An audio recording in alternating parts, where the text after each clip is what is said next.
I saw how much fun those guys were having. They made pretty good money. I didn't really know how much money was in all this, but you're 18. What do you really know? I just knew I didn't want to go to school. I didn't know, if that was going to be a forever thing. But so I went for a semester, realized it wasn't for me, and then told my parents. They didn't know what the heck I was doing. My dad probably took it the hardest, and welcome to the second episode of the Werks podcast. I'm here with a good-time friend of mine, longtime friend of mine, Brent Markham from Affluent Wealth Management. Welcome, guys. So what's up, Brent? Nothing much. You forgot to say Joseph Brent. Joseph Markham. Brent. I'm just kidding. It's been a long time coming. We spoke about this for a while, and it's exciting to have you, bro. I appreciate it, man. I saw this from the beginning, and I can say, this is great. Doing a fantastic job. Super proud of you. Appreciate it, man. And I'm glad to be here. Appreciate it. Yeah, man. But basically, the podcast, as you know, is to put people on to kind of tell their story, see what they're doing now. We both met at the dealership when we were working at BMW. And you worked your way up. You were a tech. I was a service advisor, and then you worked your way up to service, bro. Yeah. How was let's just backtrack a little bit as far as in regards of where you from, where you grew up, because obviously I met you. You studied at UTI. UTI Houston. Yep. And then you came down to Florida. So go ahead and introduce yourself to the world. I'm I guess I consider myself a Floridian. This is the longest place I've been that I've ever been in my entire life. I've lived in Mississippi, Alabama, Georgia, Tennessee, Missouri, Texas, and ended up here. So this is the longest I've been in one spot. So I consider myself a Floridian. We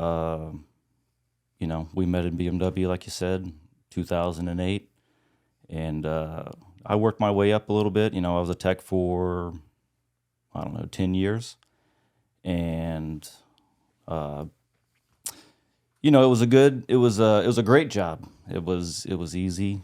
It was a good group of guys that we had. Worked my way up a little bit.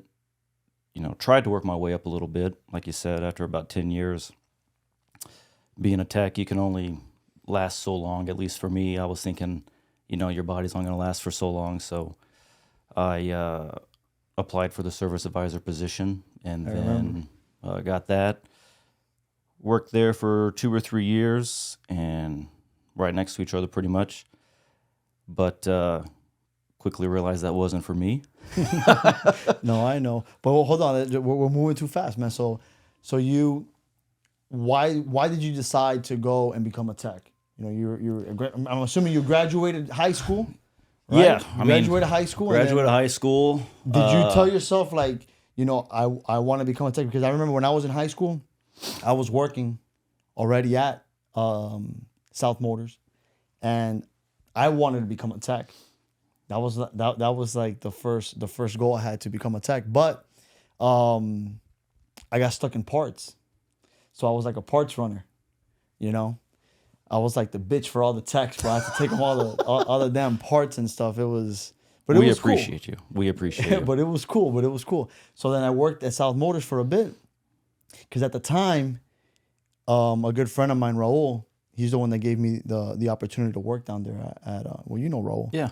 Down there at South Motors, and I wanted to become a tech, but they didn't have that at the time. It was I think it was like step 2 program. The STEP program, yeah. Exactly. Yeah. And I wanted to, but I couldn't, so I got stuck in parts. So did you always want to become a tech, or is that something that you say, man, I don't know what I'm going to do, because you were stuck in high school not knowing, that you weren't going to go to college like me? I tried college, but it didn't work out, bro. So I did graduate high school, contrary to everybody's belief. Barely. I was a C student. You remember your GPA?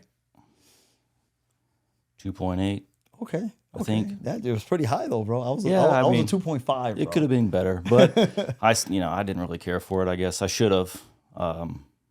But I went to college for community college for for a semester, and quickly realized I didn't want to do that for 4 more years. I thought it was high school all over again, and I didn't a business degree or go make money, so I decided to go make money. I worked at a dealership myself, J. Wolf Nissan, Kansas City, if anybody watches.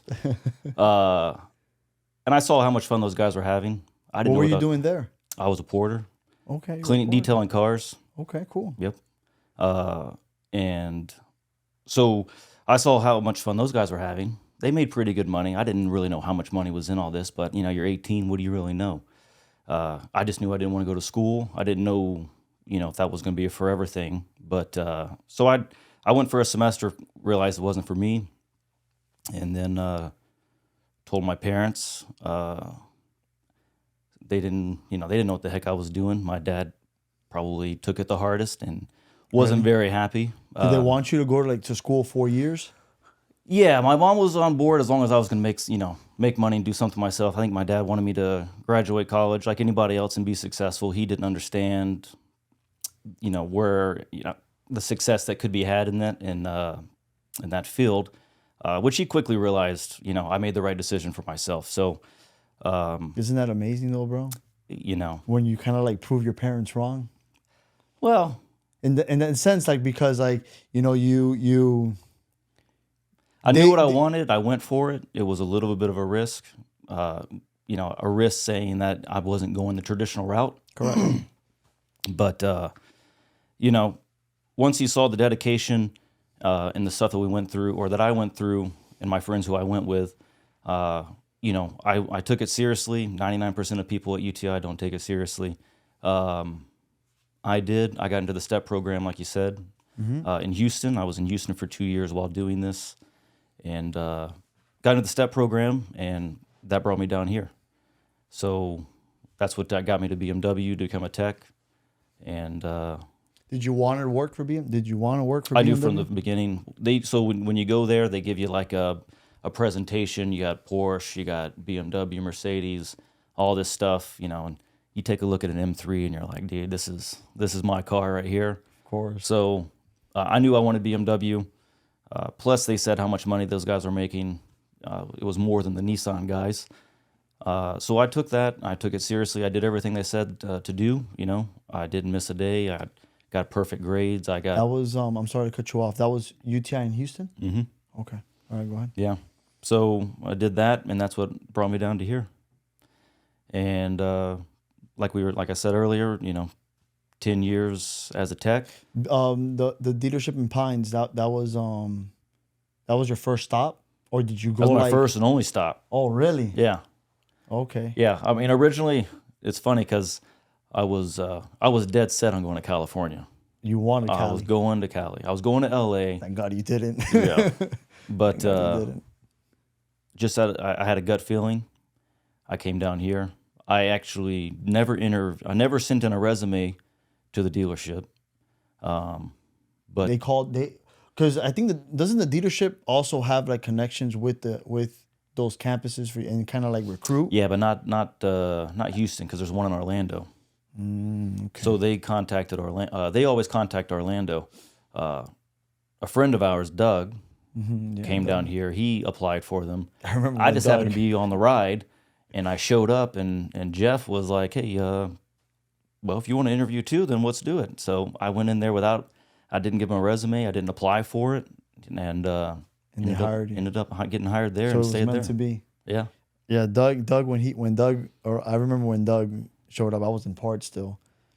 Was I in parts? Yeah, I think I was in parts. I think I was. Yeah. His whole family. He had his dad, his mom, everything. It was pretty cool. Like, man, look at this guy, man. Because, for me, my parents wouldn't go to nothing like that, dude. Total different background, Yeah.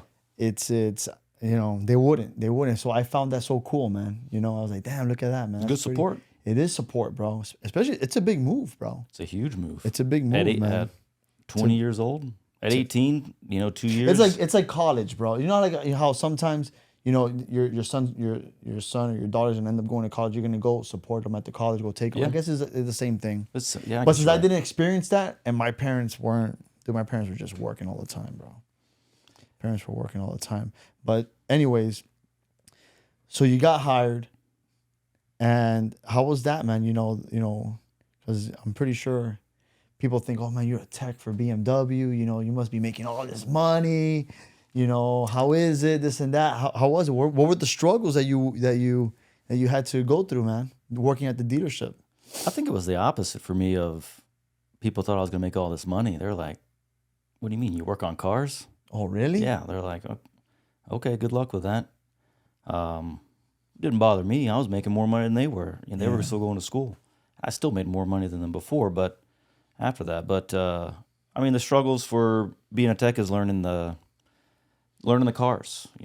They're German engineering. It's nothing like it, and it's overly complicated. So learning the cars, diagnosing stuff like that. Cars don't talk back to you. It's just you and a wiring schematic, or a 10 millimeter bolt that you drop in the bottom of the engine. So those were probably the real struggles. Other than corporate politics. Yeah. That you get in any corporation. And a lot of haters too, bro. A lot of haters. You make too much money and you have too many many hours. Yeah. And you got people. Hey, It's always like any other job out there. But like I said, we had a great group of guys. You were there. It was. I think that's the biggest thing I miss about it. To tell you the truth, is the joking around that we had, the games we played, and all that stuff. Yeah, because we worked. Well, I was there for almost 12 years with Holman. Yeah, 12 years. I'm pretty sure It was you're on the same. So that's what I miss too, man. That's what I miss too. Then you got into service. I think that. How was that, man? Because you were behind the scenes, just dealing with a car. Yeah, you would deal with service advisors like me, or deal with parts guys. But you dealing with the clients, talking to customers. How was that transition? Was it hard for you? It was interesting. They kind of had a, they had me on a plan, because I was management training and all that stuff. Oh, you ended up taking that management? Yeah, so they You had ended me up in, taking that management and training they had me class? in management and training, so they had me more customer facing and as a tech towards the end, to go explain stuff to a customer, because I knew the cars better. I could better explain it. So, talking to them wasn't the hard part. The hard part was dealing with the complaining, like the little things of they just don't understand. Like, we can't just fix a car in a day and get it back to them. There's 20 people in front of them. But how was it selling when we had to sell? Because you were a tech, so then, dude, when I would try to sell, all the techs talking shit. Oh, this guy, why can't he sell me this? Why can't? How was that? Was it hard? Did you have, you got to experience both? It was a learning experience. Okay. It was definitely a learning experience. It was tough, bro. But I think having a little bit more of a background on the technical side of it, product knowledge, and sometimes the people go in there and they're thinking, well, who are you, right? You're just selling the work or writing the car up. So they knew I was a master tech for 10 years. They, I guess, gave me a little trust factor with them. But it's not. So it was easier for you to sell. It was a little easier for me to sell. I wasn't the best one there. Yeah, I was, top 3 when you left. Yeah. Otherwise, I was 4th or 5th. But it was definitely a learning experience. It was an experience I needed. I didn't realize it at the time. But as we're older, all we do is sell. That's all we do. And it was a great experience to learn on how to speak to clients, how to explain things, or how to face the client when they're not happy, stuff like that. Yeah, man. Definitely working at the dealership there in the position that we had as a service advisor, it helped me a lot, dude, in my business, bro. Helped me tremendously. And not only, working that, because it was kind of like we had like our own little business. We had our clients, which were our customers.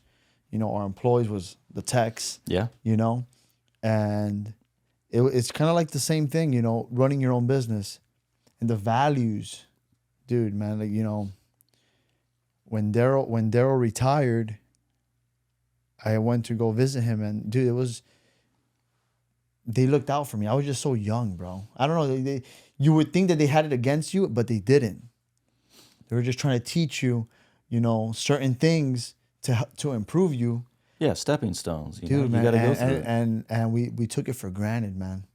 We took it for granted. You know, to this day in my business, there's a lot of things that, you know, they taught me that I implement to this day, man. To this day, I gotta thank Daryl. I would agree with that. I mean, Daryl, Mark, all of them, you know, all of them. The shop foremans, all of them. They were. I mean, we were a team, and you know, when you're an employee, it's all about you. Well, I mean, a lot of people, they just think for themselves, right? Not necessarily it's all about you, but they think for themselves, and they're not thinking about the team as they would be. So you don't have that mindset of them at the time. But you know, they were great. They were great leaders. They were great managers on showing us, you know, how to be a better person, be a better employee of the company. Everything. You know, how to do right by the customers, how to be man. a great team player. It comes down to everything, man. You know, we started young. I started there young. And we all did. And they saw me grow up, man. I was like I was 17. Yeah. When I started. We were immature. Oh, for sure, man. Yeah, they saw us like as their kids, but we didn't see that. We were thinking that, you know, we got this. Right. And we were the same way, though. I mean, we saw the new guys come in. Yeah. And that was us 5 years ago, 10 years ago. And then what was passed on from Daryl or Mark or Jeff or Matt, you know, that was instilled in us. We already passed that point in our lives. Now we're like, okay, you know, then we help them out. Yeah. So then you wrote service. So I left 2018, August of 2018. And then, you know, you left shortly after, right? I left a year later, August 2019. Also, exactly to Yeah. the year. Wow. So what made you want to change career path? Because you definitely changed career path. And what caused it? Well, hold on. Because I do remember when I was there, it was it was 2017, dude. And we were talking about all the crypto. Yeah. And we were thinking that we were all going to get rich. To the bro. moon, baby. Yeah. We think we're all going to get rich, bro. We were early, man, and we didn't capitalize. We were so still scared. early. No, I know, but we were early, man. That was early. 2017, we were early. Should have bought more. We should have bought more, man. Yeah, we should have bought more. What's Christian always say? I don't know if I can say this or not, but if my aunt had a penis, she'd be my uncle. That's right, bro. But yeah, man, we should have bought more, man. It was something brand new. It was risky. You know, you hadn't taken a major risk until a year later, right? Yeah. So I thought we hit the jackpot. We did for a little while. I thought we hit the jackpot big time. I was like, dude, what, man? I invested. Then it came crashing down. Dude, I invested. I think it was like $1,000. We made $3,000. Then I ended up getting into the whole XRP thing. Mm-hmm. And you and Gwen stayed behind in the other stuff, investing in the other stuff. Dude, it was a fun time, bro. But I wish we would have, you know, stuck on. At least I did. I couldn't stick to it. I will neither confirm nor deny that I stuck with it. But I wish we would have. I wish I would have, definitely. Would have been sitting nice. I'll be, you know, if it continues to go up. The market started crashing. Yeah. Bitcoin started going down. Yeah. Yesterday, man. I think it hit like 54. Well, the halving just happened. Yeah. So the halving just happened, and I think, you know, there's supposed to be like a 20% correction. I think that's on the history of the previous halvings, and then it comes right back up. So it has a little bit of a, you know, the FOMO of it. It's starting to shoot up because remember, 3 months ago it was at 30 grand, or actually maybe 24 grand. and then it came up all the way to an all-time high at 73 a couple weeks ago.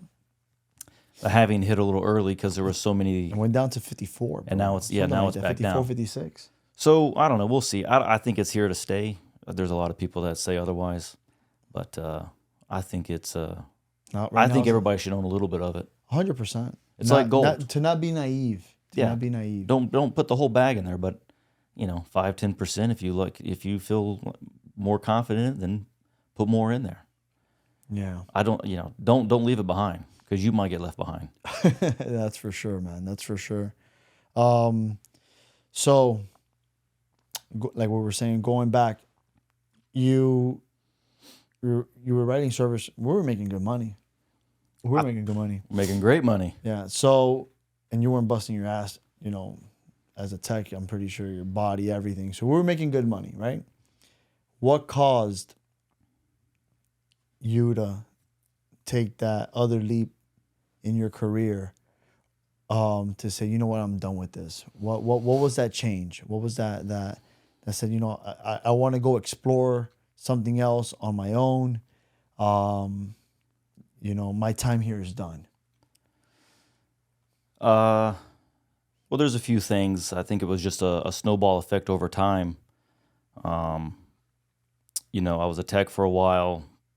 Things start to hurt. Your back hurts, elbows hurt. So I became an advisor. Plus, if I was going to be a service manager one day or a excuse me, a GM or something like that, I would need to know more of the company. So I became an advisor. As well as I know that job can put you into an early grave. There's a lot of stress in that. There's a lot of time. You're working 6 days a week, 2 or 3 times a month sometimes. It's a lot of time. I went to the management training. They sent me out. I had a great time. I learned a lot. But with talking to people, I kind of realized that maybe this isn't cut for me. Like you said, we were making great money, and I didn't know for sure, but when I got to that next step within the company, it felt like I was going to be making less money with more responsibility. Plus, there was a couple other guys, since we'd been there, they're 50, 55, 60 years old, and they're being released at that age. And where do you go from there? So I kind of thought, not that that's a common thing with that company. It's still a great company, but I didn't want that chance to happen to me. I just had my first kid in September of 2018. And I wasn't around a lot, I guess.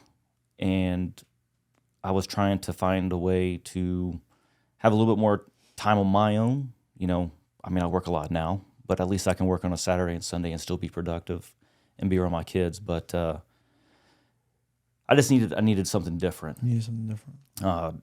The dealership life, it was kind of a spur of the moment thing when I was younger. It was an easy way to start making money. We get trapped sometimes, bro. People get trapped. Yeah.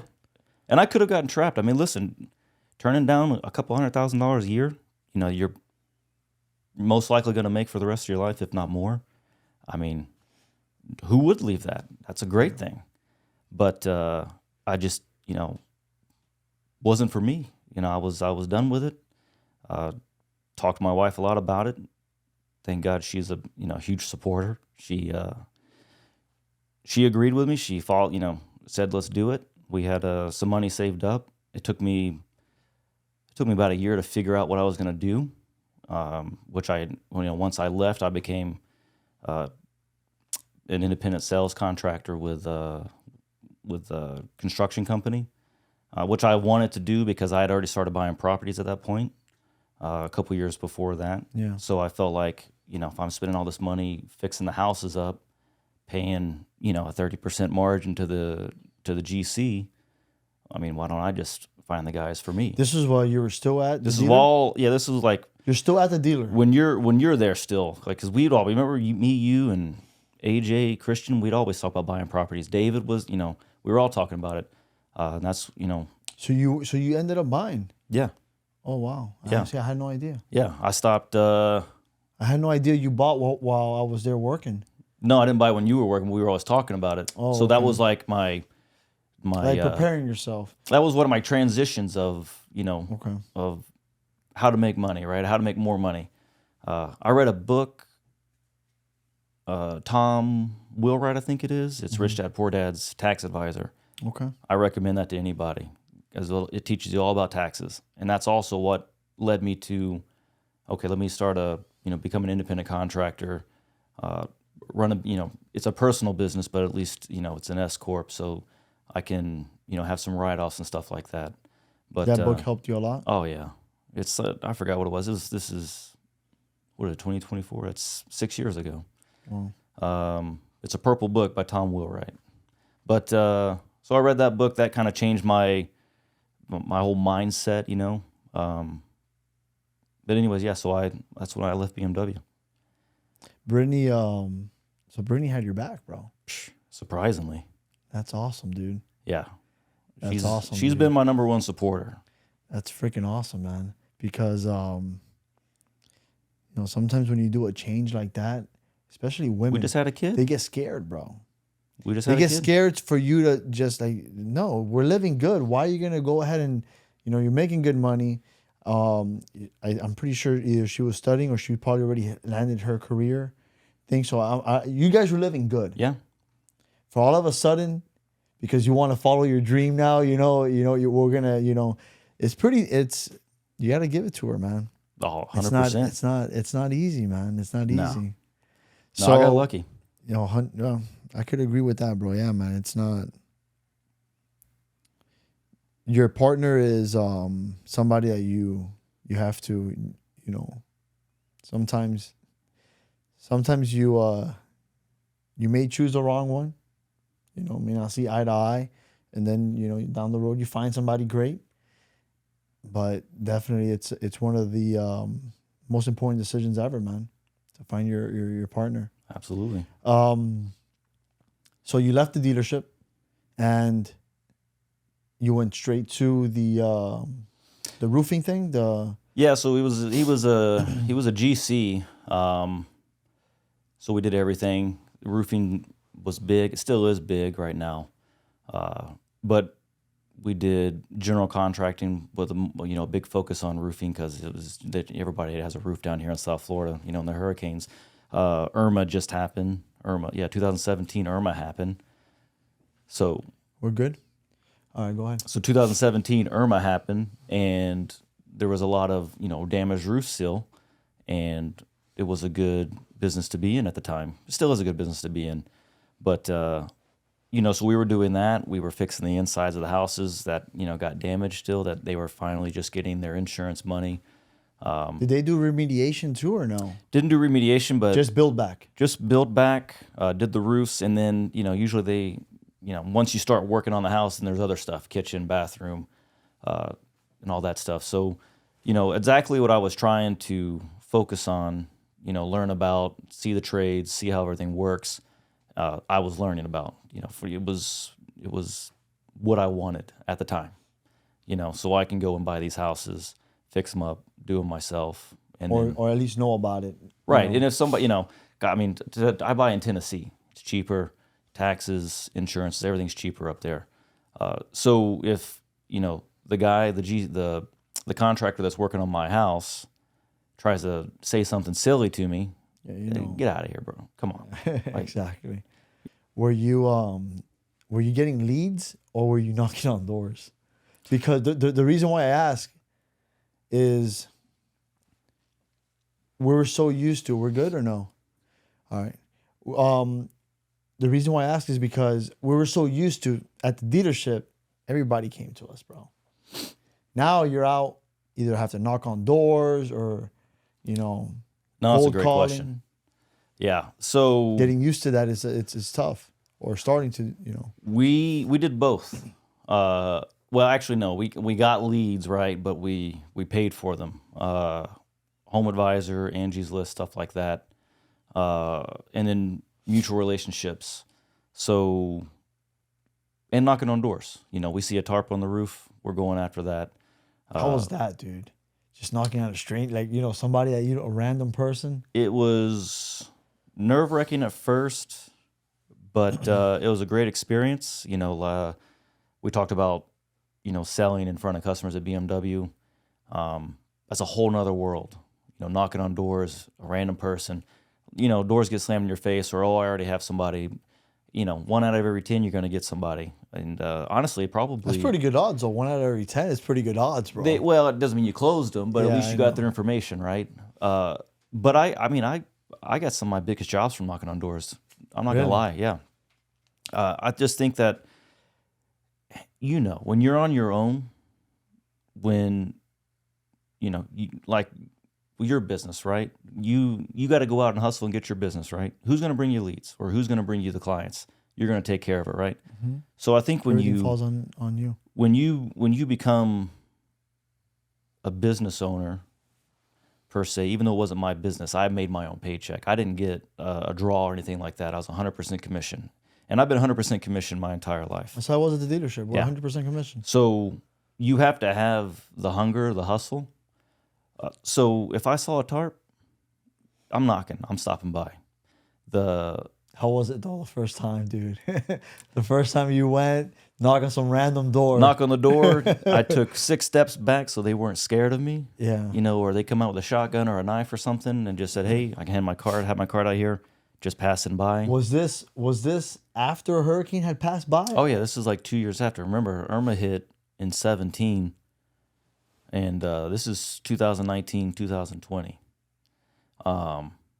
Speaking of knocking on doors, though, we were on the boat and going down for dinner on a Sunday night, and we're just cruising. Me, my wife, my mother-in-law, and a friend of ours, and Riley, my oldest. I saw a tarp on the back side of a house on the intercoastal, so I turned around and I marked a pin on it. And on Monday morning, that's the first place I stopped at. Did you close that That's deal? the biggest deal I ever closed. No way, dude. Not to this day, but at that time, At the biggest time. deal I ever closed. Always looking.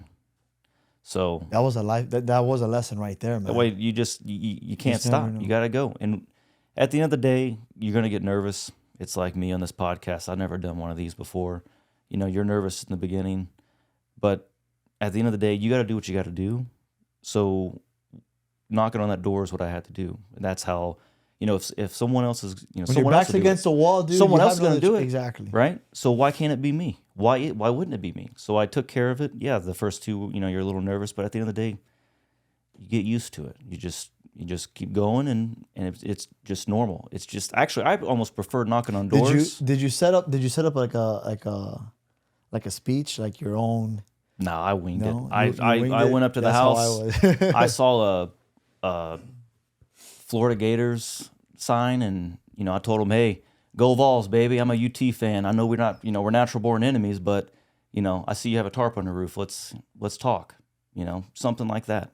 That's how you broke the ice. Every time. If they had a boat in the back or something, we would just try to do an icebreaker. If they told me to go kick rocks, I went and kicked rocks out, and Talking about the boat thing, didn't you start? I know at the dealership you started the whole captain thing and taking out people on the boats. You had a client that was doing it, was making good money, dude. And now you see that all the time.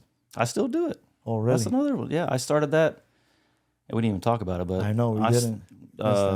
We can talk about it. Island drifters. Yeah. Island drifters. Right? I still do that.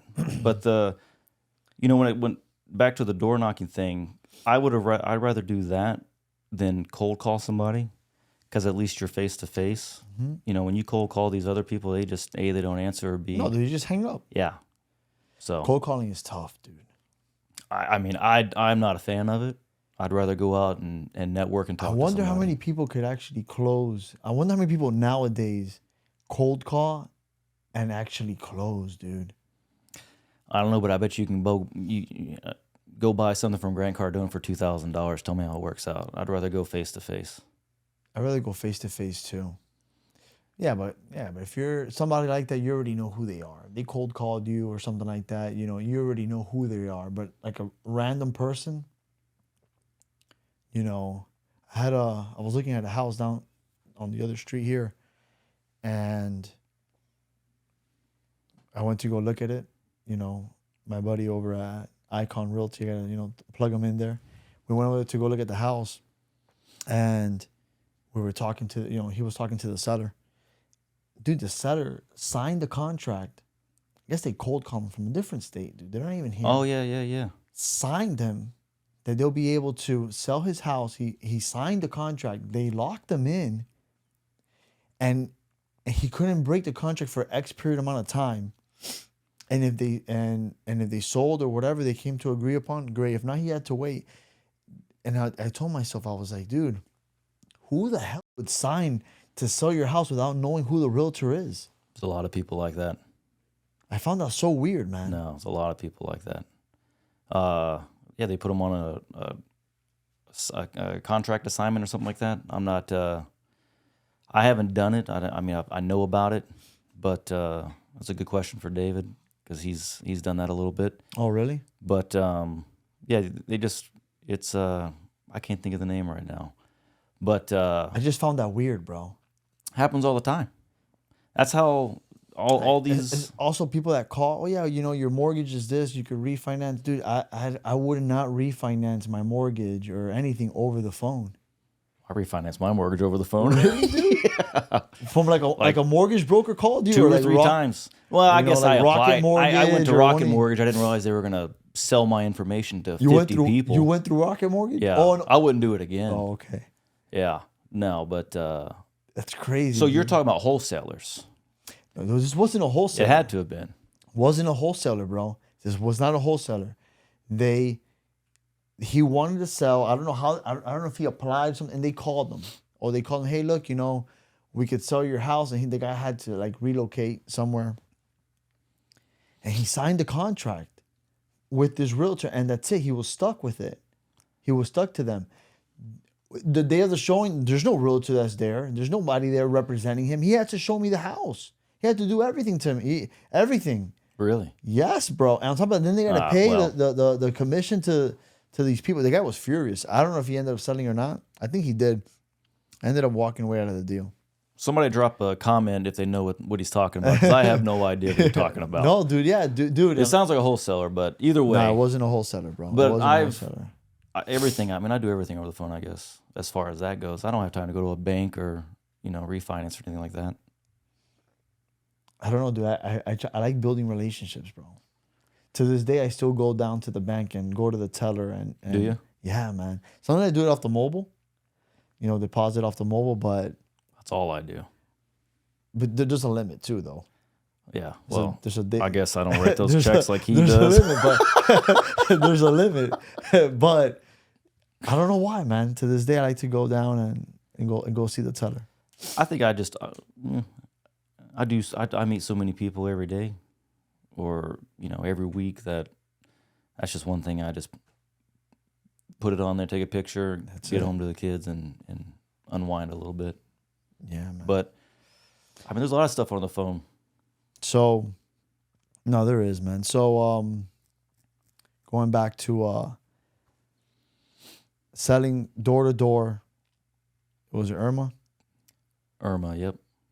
Then you were doing that for how long? Since 2019 till... I did it for like a year and a half. And then I found out that I was working for a not so smart business guy, and I was making really good money. Probably had a record year in 2020. Really? Even Bigger than Yes. when we were at the dealership? yes. Oh, nice. And then it all came to a halt. That's because the season or... No. or- Because the guy didn't know how to run a business. The guy I was working for, he was all smoke and mirrors. And it just one day, you're talking, you got 20 clients of yours, and But- you got all this, all these projects going on, and all of a sudden it's, the guy can't be found, and the person that he was partnering with to kind of help him to the next level, she's telling me all this stuff, and basically everything was, stopped. And then she had to try and help and mend relationships, of my clients. But everything came to a halt. But is because the workers? No, Or is it because the leads weren't coming in? Because you Everything. were knocking on doors. yeah, but we're knocking on doors or not, the business, like he stopped coming in. He stopped showing up. He stopped paying people. His workers, the workers that would work on the workers. on the It was house. hard for me to get a paycheck. Oh, I mean, he still owed me money. I got it, but everything stopped. So everything, I had a moment. I guess it was silly, in 2020, because I was like, oh man, I left. It was a risk. I did this. I made this, and I made it. I did it, right? And then boom, all within a year. all within a year and a half, and it all just stopped and smacked me right in the face. And by this time, Were you blowing the money or? no. Okay. No. I mean, I was good. We were good as far as that goes. But I just had my second kid. I have a wife, and, I got a whole family and a mortgage and car payments. I got stress. savings. Talking about stress right there. Yeah. And so I'll never forget. I went from 2 months ago of, okay, I did it. This is it. This is what it's about. I made it. Everybody had told me I couldn't do it. I couldn't leave the, corporate life and do this. Boom. And then 2 months later, Spoke too soon. yeah, like Spoke too soon, Junior. it smacked me in the face. Fortunately, I'm a very big saver. I do a lot of investing, outside of real estate and all that stuff, which is how I, eventually came into this. But I tell you what saved me was my boat rental company. Oh, really? I didn't do it very much, obviously, with BMW because we worked so often. We're there. But 6 days a week. I was doing it. I could do the sales with construction and still do the boat rentals at the same time. I could say I made my own schedule, so I would, depending on when my boat rentals were, I would do a morning boat rental, and then I would go and work in the evening, or vice versa. Or I'd load up one day and then I have a double day the next day. And I worked the weekends. I worked 7 days a week for a year and a half. Hustling. And that saved me. That saved us. But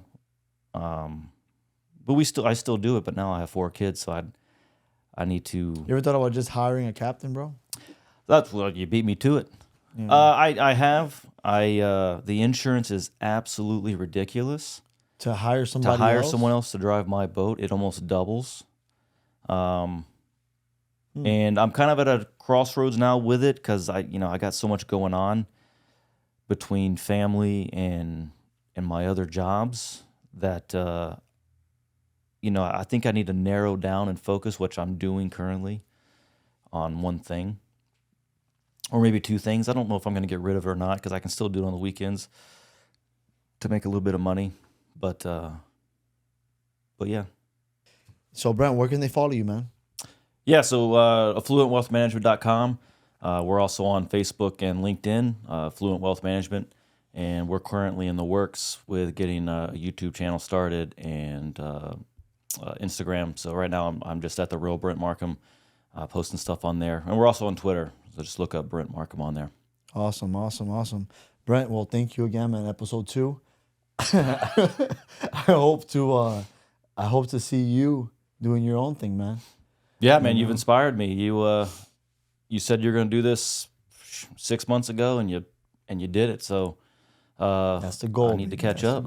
That's the goal. So man. I appreciate the inspiration, and I mean, y'all have done a hell of a job here. Definitely proud of you, bro. Appreciate it, man. Thank you so much, brother. Hopefully it repeats itself, man. Well, this is obviously, right? You're not gonna, after the catch me outside, you're not gonna be. They're not gonna know that camera messed up, but thank you, Brent, for coming, man. I greatly appreciate it. Absolutely, I look forward to the next one. Catch him outside, baby.